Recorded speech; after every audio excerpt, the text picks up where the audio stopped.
Hi everyone, in this following tutorial, we will learn how to effectively trim ourselves and confirm all our shorts are meeting our requirements.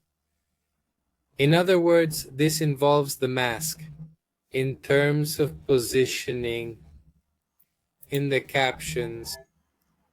Naturally, I could have selected the option for automatic subtitles. However, this, like many things, makes mistakes. Premiere Pro can make errors in small details, and I have to review them, ensuring that it is correctly saying what it is speaking.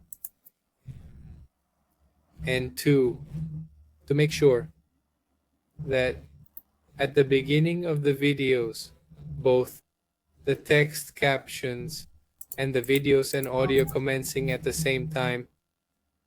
And in the same way, as they conclude, if you see the captions are finishing a bit too soon, I need them to be here, neatly squared. I need to address that. I need to ensure it has a name, so I can export it more quickly and tidy up the work a bit. To avoid confusion or adding names like 1, 2, 3, 4, 5. In this case, it's good to label it. If sometimes you don't know what name you can use, you can export this audio and transfer it to ChatGPT or any artificial intelligence application, where you can ask it to create something based on that audio. An attractive title for YouTube for a short that contains a specific number of words.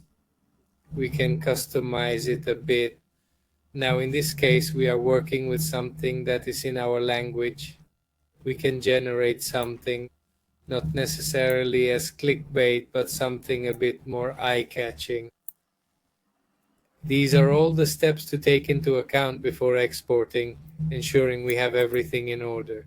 The attributes in each of the clips, and it just means we need to go over everything we did to be sure and thus avoid mistakes.